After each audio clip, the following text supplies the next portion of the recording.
अब देखो बच्चों, अब हम आ जाते हैं नेक्स्ट टॉपिक पर और ये है pseudo halide ion and pseudo halogen, छद्म हैलाइड आयन एवं छद्म हैलोजन। ओके, तो देखो बच्चों, ऐसा आयन जिसमें 2 और मोर एलिमेंट्स होते हैं बट इनमें से एक एलिमेंट नाइट्रोजन होता है और इस आयन की जो प्रॉपर्टीज हैं वो बिल्कुल हैलाइड आयन की प्रॉपर्टीज के जैसी होती हैं, तो ऐसे मल्टी एलिमेंटल आयन को ही हम क्या बोलते हैं? Pseudo halide ion. और इस स्यूडो हैलाइड आयन का जो डाइमर होता है उसे बोला जाता है स्यूडो हैलोजन। यही डिफाइन किया है देखो यहां पर कि आयन विच कंसिस्ट 2 और more elements of which at least 1 is nitrogen.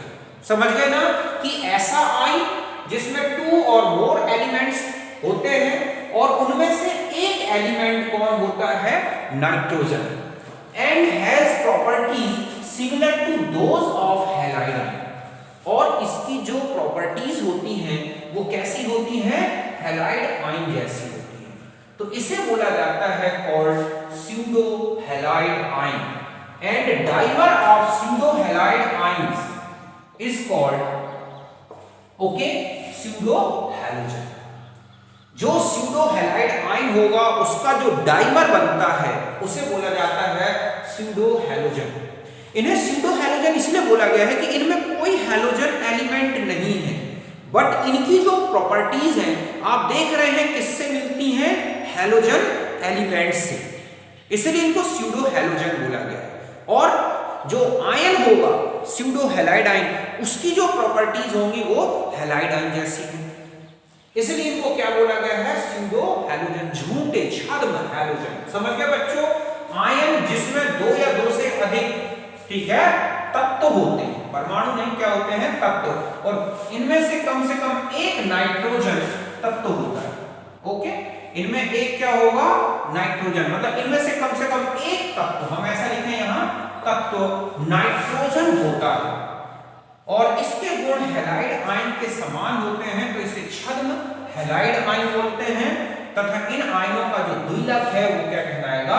Pseudo halogen. अभी हम प्रॉपर्टीज को देखेंगे, पहले हम इनके एग्जांपल्स देखेंगे। देखो यहां पर मैंने लिखे हैं स्यूडो हैलाइड आयन और ये है इनका स्यूडो हैलोजन, जैसे साइनाइड आयन। ओके, तो इसका डाइमर क्या हो जाएगा? CN2। जैसे हैलाइड आयन है Cl-, तो हैलोजन क्या होगा? Cl2। जस्ट ऐसा ही स्यूडो हैलोजन है Cn-, तो ठीक है, स्यूडो हैलाइड आयन है Cn-, तो स्यूडो हैलोजन क्या हो जाएगा? Cn2। ओके, होल्ड कर। ऐसे ही थायोसाइनेट आयन SCN-, ठीक है, SCN1-, तो ये है इसका स्यूडो, ठीक है, हैलाइड आयन। तो इसका स्यूडो जो स्यूडो हैलोजन है वो क्या हो जाएगा? SCN2। ऐसे ही ये है SeCN-, जिसको बोलते हैं सेलिनोसाइनेट आयन, तो ये हो जाएगा सेलिनोसाइनेजन, ठीक है, सेलिनोसाइनोजन। ऐसे ही OCN, तो ये है, ठीक है, साइनेट आयन, तो ये हो जाएगा ऑक्सीसाइनोजन। और भी कुछ हैलाइड आयंस में स्यूडो हैलाइड आयंस, वो स्यूडो हैलाइड आयंस के फॉर्म में मिलते हैं, उनका स्यूडो हैलोजन नहीं होता। ओके, उनको भी मैं एग्जांपल्स में समझाता हूं, पहले आप इतना नोट करें।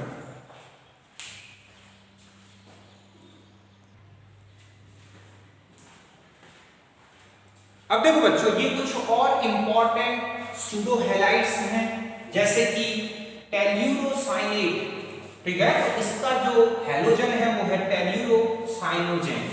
और ये कुछ ऐसे आयन हैं जिनका केवल स्यूडो हैलाइड आयन होता है, स्यूडो हैलोजन नहीं होता, जैसे कि azide ion, okay, N3 SCSN3 azido carbon disulphide ion, azido carbon disulphide, ठीक है। ऐसे ही NCN, इसको बोलते हैं cyanamide ion, okay, cyanamide ion.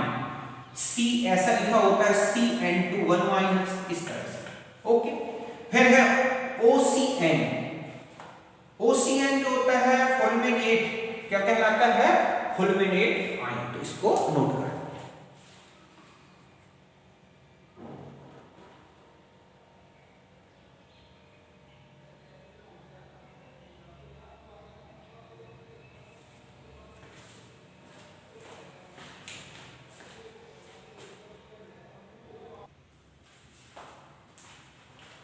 Sorry यहां पर आप देखोगे NCN2 minus ion, okay, cyanamide ion, इसको ऐसा लिखा होता है CN होल ट्वाइस 2 माइनस, इसी से कैल्शियम साइनेमाइड बनता है, ओके, इस तरह से।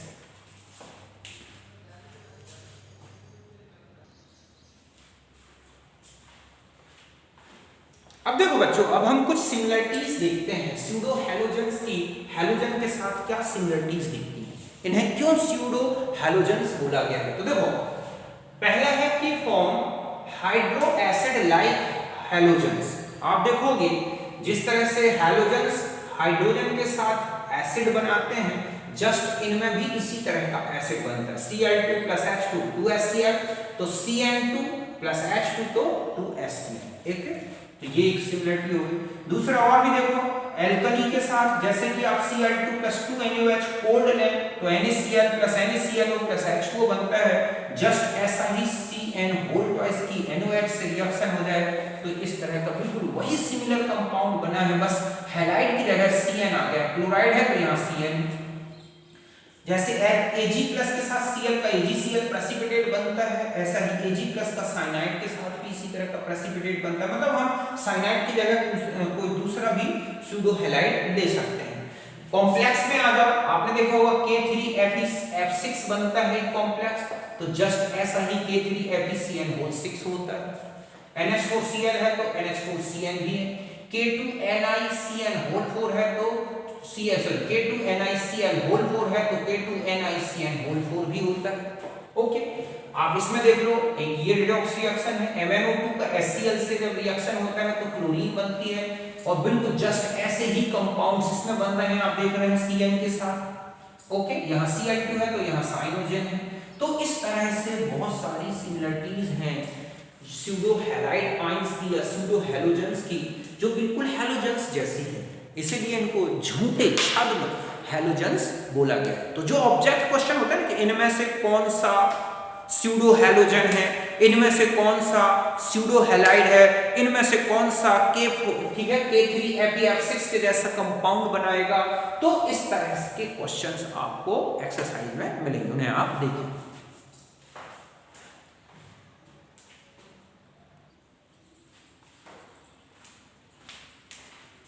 अब देखो बच्चों, नेक्स्ट है पॉलीहैलाइड्स, ओके।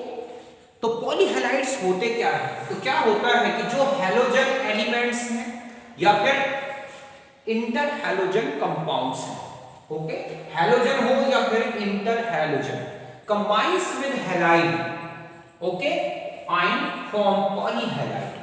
जब क्या हो, हैलोजन हो या फिर इंटर हैलोजन, अगर ये किसी हैलाइड आयन के साथ कंबाइन होता है तो जो बनेगा कंपाउंड उसे बोलते हैं पॉलीहैलाइड।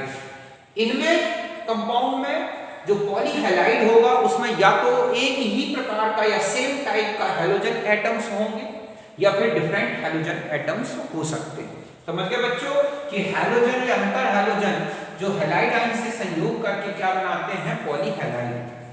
इनमें एक ही प्रकार का हैलोजन हो सकते हैं परमाणु या अलग अलग हैलोजन हो सकते हैं। देखो कैसे, जैसे Ki3(1-), तो यहाँ ध्यान रखें ये पूरा अपने आप में एक आयन है I3(1-), तो ये एक पॉलीहैलाइड है, इसके सारे एटम्स आयोडीन के। जस्ट ऐसा ही हम ये कहें, ये है हमारे पास NaI3, ओके, ऐसा ये है KBr, ये इस तरह से Br3(1-), K+, तो ये आप देख रहे हैं ये सब पॉलीहैलाइड है। क्यों? क्योंकि इनमें जैसे ये देखेंगे आपकी Br3(1-), ये जो आयन बना ये कौन सा कहलाएगा, पॉलीहैलाइड आयन, समझ गए ना। और ये पूरा एक पॉलीहैलाइड कंपाउंड है, बिल्कुल हैलोजन के जो हैलाइड्स मेटल के साथ बने हुए हैलाइड्स हैं उसी तरह का ये कंपाउंड्स है। इनमें आप देख रहे हैं कि 2 टाइप्स के हैलोजेंस दिख रहे हैं, KiCl2(1-), KiClO4(1-), इस तरह से इसके ऊपर 1- ये प्लस, ऐसे ये, ओके। तो इस तरह के अगर आपको कंपाउंड्स दिखते हैं तो ध्यान रखें आपको केवल मेटल आयन को अलग कर देना है और एक पॉलीहैलाइड आयन बना देना है। जैसे क्वेश्चन होता है कि KBr3 में हैलाइड आयन क्या होगा, तो ध्यान रखें कि उसमें KBr3 को अगर आप आयोनाइज करोगे तो ऐसे बनेगा। ऐसे ही आपको लिखा है KI3(1-) में आयन तो K+ और I3(1-), ऐसे होगा, ओके, मींस इसमें पॉलीहैलाइड, बहुत सारे हैलाइड आयन एक दूसरे के साथ जुड़े हुए हैं। अब हम इनकी प्रॉपर्टीज में आ जाते हैं। पहला ये है कि आप देख रहे हैं प्लस माइनस दिख रहा है इनमें, तो ये क्या होते हैं, क्रिस्टलाइन सॉलिड्स होते हैं, मींस आयोनिक कंपाउंड्स हैं बच्चों, ये क्रिस्टलीकोस होते हैं, सॉल्युबल इन वाटर, क्यों, क्योंकि ये आयोनाइज्ड हो जाते हैं सॉल्युबल वाटर इस तरह से, ठीक है। इनका डिकम्पोजिशन, इनको हीटेड किया जाए तो डिकम्पोज्ड होते हैं, और जो प्रोडक्ट बनता है उसकी जो स्टेबिलिटी है वो डिपेंड करती है लैटिस एनर्जी पर। जिसकी लैटिस एनर्जी ज्यादा वो ज्यादा स्टेबल है। यही रीजन है कि कैटाइन जो होता है पॉलीहैलाइड के उस हैलाइड आयन के साथ जुड़ा होता है जो स्मॉल साइज का होता है। जैसे यहां पर देखें हम KBrCl, ठीक है, KBrICl, तो ये अपने आप में एक पॉलीहैलाइड आयन है। आप इसको हीटेड करोगे तो ये बन जाएगा KCl, क्यों, क्योंकि K प्लस और Cl सबसे छोटा एनाइन होगा, तो KCl ज्यादा स्टेबल होगा, इसकी लैटिस एनर्जी ज्यादा होगी, और इस तरह से IBr बाहर हो जाएगा। ऐसे ही CsI3 से तो CS और I और I2 में डिकम्पोज हो जाएगा। ये है KiCl4, तो ये बन जाएगा KCl प्लस ICl3।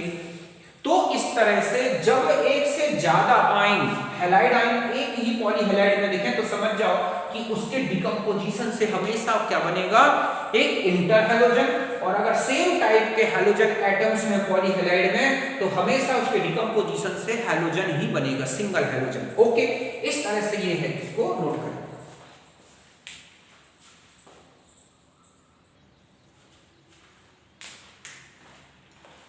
अब देखो बच्चों, नेक्स्ट आता है कि polyhalides are coloured substances, okay, and colour of polyhalide depends upon the size of halogen atom, means darkness of colour increases with increase size of halide ions.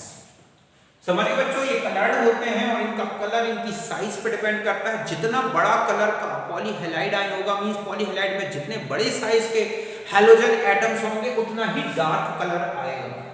समझ गए ना, ये रंगीन होते हैं, इनका रंग हैलोजन के परमाणु के आकार पर निर्भर करेगा, आकार बढ़ने से रंग गहरा होगा। देखो जैसे IBr है, रेड है, लेकिन I, ठीक है, ClBr, इनमें जो है आयोडाइड बड़ा साइज का है इसलिए डार्क कलर है, और ClBr में देखो येलो है, KI3 वायलेट कलर का होता है। इस तरह से इनके कलर्स होते हैं। ओके, अब हम आ जाते हैं हाइब्रिडाइजेशन। तो देखो बच्चों, हाइब्रिडाइजेशन कैसे कैलकुलेट करते हैं। 7 होते हैं वैलेंसी इलेक्ट्रॉन हैलोजन के, और एक इनमें चार्ज लगा होता है, तो टोटल इनके पास सेंट्रल एटम जो होगा उसके वैलेंसी इलेक्ट्रॉन कितने हो जाते हैं, 8 प्लस x-1। यहाँ क्या है, x है नंबर ऑफ हैलोजन एटम्स, ठीक है, फॉर होमो एटॉमिक पॉलीहैलाइड, और ठीक है पॉली एटॉमिक पॉलीहैलाइड। ओके, कि उस पॉलीहैलाइड में कितने हैलोजन एटम्स हैं उनमें से एक माइनस कर दें, क्योंकि एक एटम जो है माइनस कर रहे हैं वो एक्चुअली में सेंट्रल एटम होगा, तो वो सेंट्रल को छोड़ दें तो ये जो नंबर होता है ये बताता है कुल कितने हैलोजन एटम्स सेंट्रल एटम से बॉन्डेड है। तो x-1/2, जैसे I3 माइनस में कैलकुलेट करोगे तो आएगा 5, 8 3-1, एक आयोडीन सेंट्रल एटम होगा, 2 आयोडीन एट बॉन्डेड होंगे, तो आया sp3d। ऐसे ही Br3 Cl3 इस तरह से माइनस, इनमें आप I7 माइनस, इनमें कैलकुलेट करोगे जैसे I3, तो आप देखोगे एक सेंट्रल एटम हो गया ये, और इसमें ये 2 आयोडाइड जुड़े हुए हैं। ओके, और पूरे आयन के ऊपर हम ऐसा चार्ज लगा देंगे। अगर ऐसा कोई है जिनमें सेम टाइप या डिफरेंट टाइप के हैलाइड्स दिखते हैं, जैसे ये हैलोजन और ये, तो ध्यान रखें कि जो सेंट्रल एटम होगा वो हमेशा क्या, सॉरी, जो बड़ी साइज का हैलोजन होगा वो सेंट्रल एटम होगा, और बाकी जो जुड़े हुए हैं वो क्या होंगे, उसमें बॉन्डेड एटम्स। और ध्यान रखें कि ऐसे जो हैलाइड्स होते हैं पॉलीहैलाइड्स, इनमें सेंट्रल एटम को छोड़ दोगे तो बाकी जो बॉन्डेड हैलोजन्स हैं वो हमेशा इवन नंबर में दिखेंगे आपको, ठीक है, कि small halide are in even number, जो है स्मॉल हैलाइड आयन होंगे वो इवन नंबर में होंगे, जैसे ICl4 1-, तो आप इसमें जब वो निकालोगे हाइब्रिडाइजेशन, ओके, तो 5-1 कर दिया आपने, आयोडाइड तो सेंट्रल हो गया, तो ये आ गया sp3d2, तो उसका स्ट्रक्चर इस तरह से हो जाएगा ये कौन सा स्ट्रक्चर दिख रहा है, स्क्वायर प्लेनर, मींस आपको ये स्ट्रक्चर यहाँ पर आयोडीन और SH4Cl आपको बॉन्डेड कर देने हैं एक लोन पेयर इधर। ये कौन सा स्ट्रक्चर दिख रहा है, स्क्वायर प्लेनर। ओके, ICl2 में निकालोगे तो आएगा sp3d2, बिल्कुल ऐसा ही हो जाएगा। यहाँ पर हम ऐसा स्ट्रक्चर ले सकते हैं, यहाँ Cl, यहाँ आयोडीन और यहाँ Cl1 माइनस। इसका जो स्ट्रक्चर होगा वो इस तरह से लिखेगा। तो इस तरह से आपको क्या कर लेना है, हाइब्रिडाइजेशन डिटरमाइन कर देना है। तो ये था पॉलीहैलाइड्स के बारे में। एक क्वेश्चन आता है कि Ki के सॉल्यूशन में आयोडीन ज्यादा डिसॉल्व होता है, क्यों?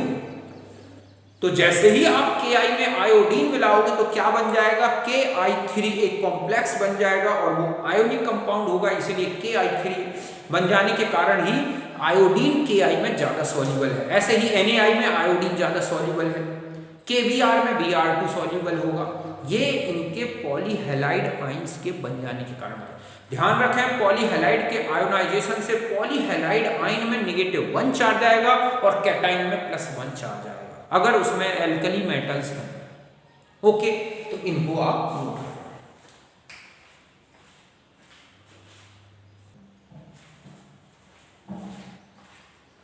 अब देखो बच्चों, नेक्स्ट है बेसिक नेचर ऑफ हैलोजेंस। ठीक है, हैलोजन जो होते हैं, हैलोजन तत्व का क्षारीय गुण। तो ध्यान रखें कि जब कोई भी एलिमेंट कैटाइन के फॉर्म में होता है, किसी कंपाउंड में कोई भी एलिमेंट जब कैटाइनिक फॉर्म में होता है तो उसे हम उसका बोलते हैं बेसिक नेचर। जैसे होता है ना बेसिक रेडिकल टेस्ट, तो आप देखते हैं जितने कैटाइंस होते हैं उनको बेसिक रेडिकल बोलते हैं, क्योंकि वो जब भी हाइड्रोलाइज्ड होते हैं बेस बनाते हैं। जैसे ICl हाइड्रोलाइज्ड करेंगे तो I के साथ OH बन गया, एक प्रकार का बेस की तरह हो गया। OH अलग होगा, I+ अलग होगा अगर आयोनाइजेशन माना जाएगा। तो इस तरह से एक बेसिक नेचर शो करते हैं, तो हम उसे बोलते हैं बेसिक नेचर ऑफ, ठीक है, एलिमेंट। हैलोजन में देखें तो हैलोजन में जैसे कि पॉलीहैलाइड्स होते हैं, या हम ये कहें कि इंटरहैलोजेंस होते हैं, या हैलोजन के कुछ ऐसे कंपाउंड्स हैं जिनमें हैलोजन एटम कैटाइन के फॉर्म में दिखता है, उसे हम बेसिक नेचर बोलेंगे। ग्रुप में ऊपर से नीचे चले तो कैटाइन बनाने की जो टेंडेंसी है वो इंक्रीज होती जाएगी, मींस बेसिक नेचर ग्रुप में, हैलोजन ग्रुप में नीचे डिक्रीज होगा।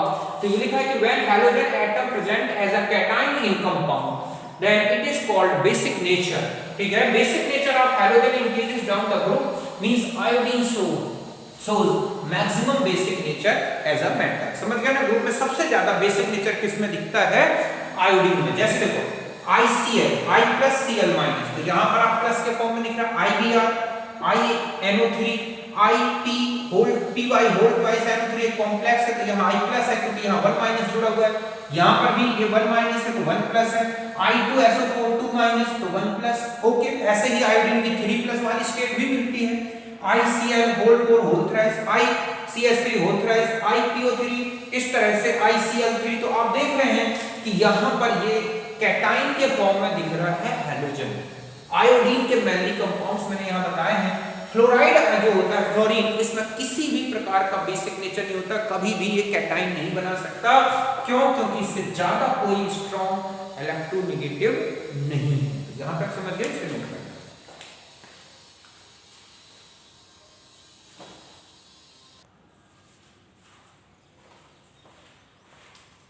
अब देखो बच्चों, नेक्स्ट आ जाते हैं एनोमैलस बिहेवियर ऑफ फ्लोरीन। तो आप देखोगे कि जो फ्लोरीन होता है यह अपने ग्रुप से कुछ ज्यादा ही डिफरेंट है। ओके, उसी को हम उसका क्या बोलते हैं, एनोमैलस बिहेवियर।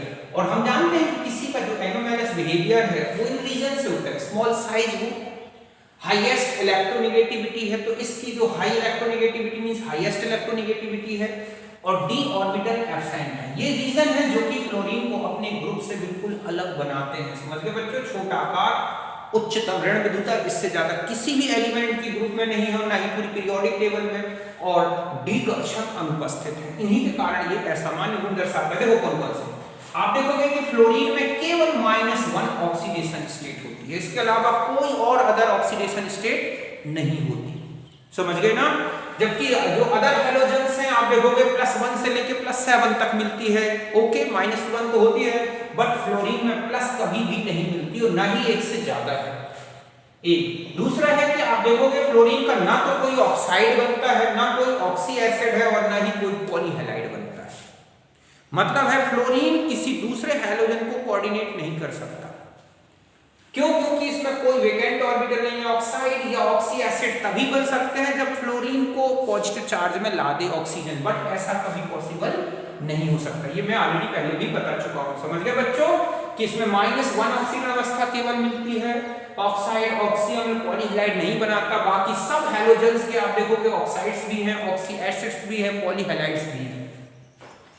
फ्लोरीन जो है, फ्लोरीन का जो हाइड्राइड है HF, ये एक वीक एसिड है, जबकि बाकी जितने भी हैलाइड्स हैं उनके हाइड्राइड क्या है? Strong acid. इसके अलावा ये इतना ज्यादा डाइमेराइज हो जाता है हाइड्रोजन बॉन्डिंग के कारण कि डाइबेसिक एसिड की तरह वर्क करता है। मींस H2F2 के फॉर्म में मिलता है। KOH से रिएक्शन करेगा तो मोनोबेसिक सॉल्ट भी बनता है, KHF2 भी मिलता है और K2F2 डाइबेसिक नेचर भी शो करता है। बाकी अदर जो हाइड्राइड्स हैं, चाहे वो HCl हो, HBr हो, HI हो, इस तरह की कोई प्रॉपर्टी नहीं मिलती। और आगे आ जाए HF लिक्विड है। क्यों? क्योंकि इसमें हाइड्रोजन बॉन्डिंग होती है। समझ गए बच्चों इसमें क्या होती है? Hydrogen bonding. तो समझ गए ये वाली पॉइंट कि HF एक ध्रुवलंब है और द्विलक बनाता है, जिससे द्विक्षारकी हो जाता है। जैसे आप देख रहे हैं कि OH के 1 मोल से रिएक्शन कर रहा है, KH के 2 मोल से। HF लिक्विड है क्योंकि इसमें हाइड्रोजन बॉन्डिंग होती है। नेक्स्ट है कि ये वाटर को ऑक्सीडाइज्ड कर देता है, ऑक्सीजन को रिमूव कर देता है। O2 के फॉर्म में, O3 के हमने ये रिएक्शंस देखी हैं। बाकी अदर हैलोजन वाटर के साथ या तो डिस्प्रपोर्शनेशन देते हैं या फिर क्या करते हैं? रिएक्शन ही नहीं करते। जैसे आयोडीन वाटर से रिएक्शन नहीं करता, क्लोरीन और ब्रोमीन डिस्प्रपोर्शनेशन देते हैं, बट फ्लोरीन जो है केवल और केवल वाटर को ऑक्सीडाइज्ड कर सकता है, कभी भी रिड्यूस नहीं करता। मींस फ्लोरीन में डिस्प्रपोर्शनेशन नहीं हो सकता। नेक्स्ट है कि having great tendency to form complexes. आप देखोगे फ्लोरीन के सबसे ज्यादा कॉम्प्लेक्सेस हैं K3FeF6, AlF6, ठीक है। इसी तरह से आप देखोगे SiF6 और 2- तो इस तरह के कॉम्प्लेक्स बहुत मिलेंगे जो कि फ्लोरीन में ही है। छोटा होने के कारण अच्छे इलेक्ट्रॉन डोनर होता है। नेक्स्ट है कि AgF जो है सॉल्युबल सॉल्ट है, जबकि ये सॉल्युबल नहीं होती क्योंकि इसमें आयनिक नेचर है, जबकि ये कोवलेंट नेचर के होते हैं। इसके अलावा आप देखोगे फ्लोरीन SF6 बनाता है, IF7 मिलेगा, XeF4 मिलेगा, XeF6 मिलेगा, लेकिन इस तरह के हैलाइड्स आप देखोगे किसी अदर हैलोजन के साथ नहीं बनते। क्यों? क्योंकि फ्लोरीन हायर से हायर ऑक्सीडेशन स्टेट को भी स्टेबल बना सकता है। चाहे कितना भी पॉजिटिव चार्ज लगा दो अदर एटम में, वो फ्लोरीन को ऑक्सीडाइज्ड नहीं कर सकता। इसलिए इन कंपाउंड्स को ये स्टेबल बना देता है। तो ये था कुछ फ्लोरीन के अबनॉर्मल नेचर के बारे में। ये लिखिए।